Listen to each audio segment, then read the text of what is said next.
เยอะๆนะเดี๋ยวต่อด้วยคุณละมุกกันเลยละกันนะแต่วันนี้สองสาวจะหมุนคุณละมุกไม่ดีขนาดไหนนะครับต้องขอเสียงตบมือนะดังนั้นแล้วเด็กจังหวะกันหน่อยนะครับไม่ธรรมดาแน่นอนยกนี้คุณหลังด้วยคุณละมุกด้วยนะต้องแยกจบกันดีๆนะครับแยกร่างกายกันดีๆโอ้โหเรียบร้อยนะแล้วก็ของฝั่งพอกันนะจ๊ะขอเสียงตบมือกับนักคุณละมุกหน่อยจ้าหลังจากนี้เข้าสู่การแข่งขันกันแล้วและเป็นการแข่งขันความเร็วนะครับในเรื่องการเก็บอุปกรณ์ลูกฟุตบอลให้กับครูฝึกนะครับให้โรงพยาบาลส่งตอนงานก็แสดงไปนะครับพร้อมแล้วก็1 2 3ไปนะครับลองเสียงเลยได้นะครับน้องๆส่งเสียงนะได้เลยนะตรงไหนเร็วกว่าใครส่งก่อนนู้นเลยเอาละครับถือว่าได้เสียงมานิดนึงนะครับมาช้าก็จริงแต่ส่งก่อนก็ชนะไปนะครับอุปกรณ์ที่ต่อไปลูกบอลเป็นบาสนะครับแข่งความเร็วเดิมพร้อม1 2 3ไปเอาลองเสียงไปได้เลยนะจ๊ะคุณดูเสียงได้เลยทีนี้มาใจกลางนะเจ็บไปนะไปกันส่งก่อนเป็นตัวแรกแล้วนู้นเลยมาครับ2 รอบตัวแดงน่ารัก2 รอบเลยทีเดียวอุปกรณ์ที่สุดท้าย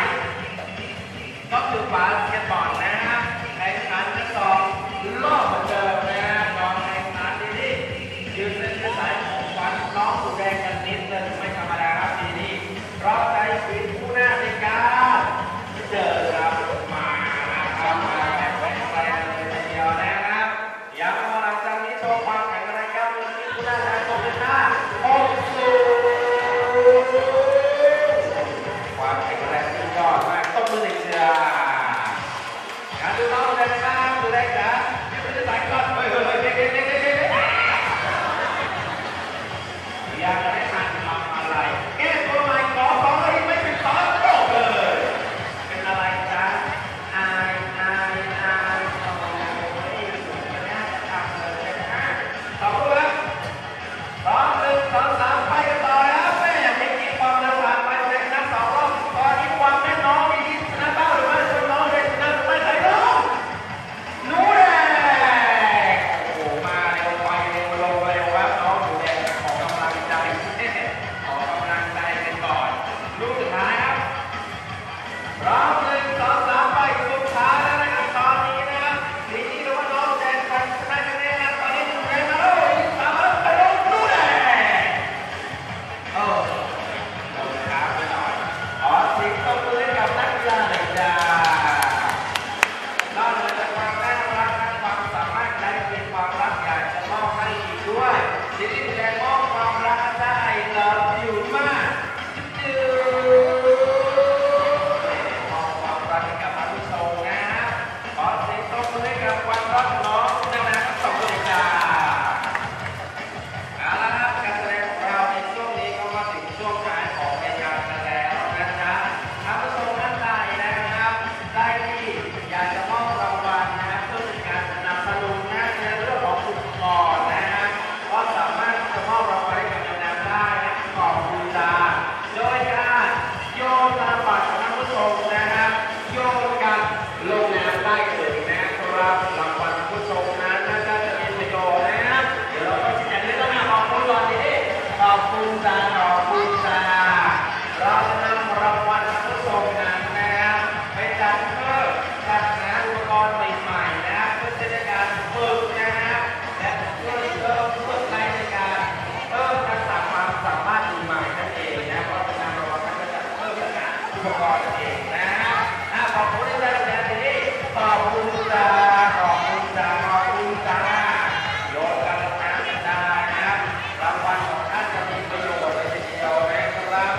อาชีพที่ความสามารถในการเรียนรู้นะครับเป็นส่วนหนึ่งนะครับจากรางวัลท่านผู้ชมด้วยนะครับขอบคุณจ้าแต่ความสามารถที่ยากจริงๆนะครับเราเลยต้องมีการเพิ่มอุปกรณ์ใหม่ๆนะเพื่อประมวลนะครับว่าอุปกรณ์ที่สามารถใช้ฝึกกับความสามารถอะไรได้บ้างนะขอบคุณจ้า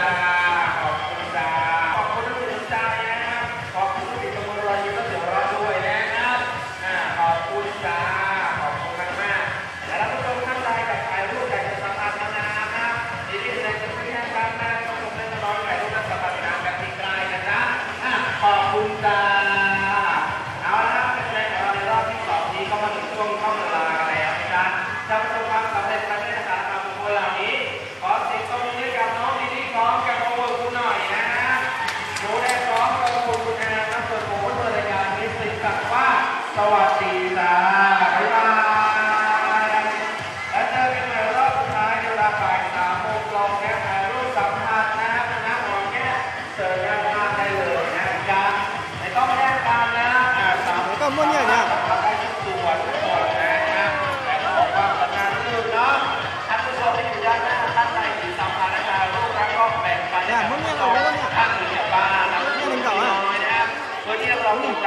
ยังเก่าอ่ะ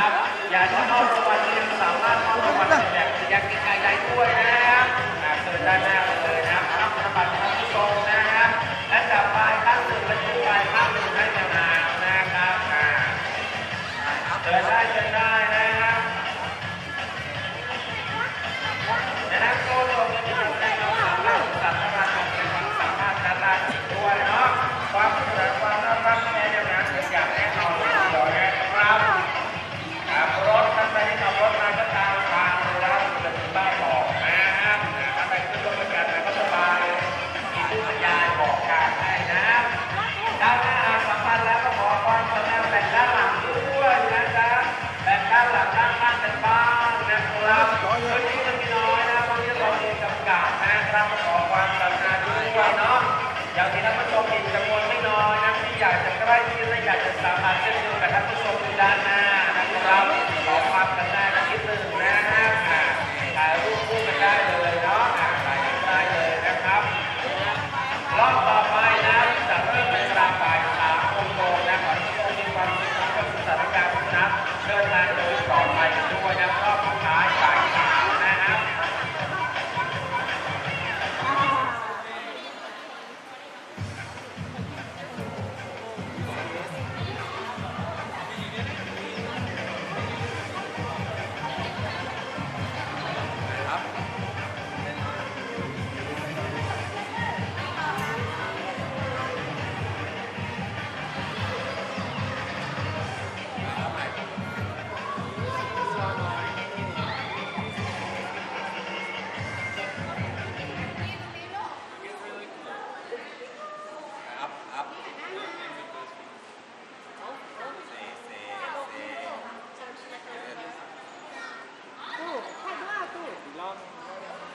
我们把刚刚我也是蛮太多了。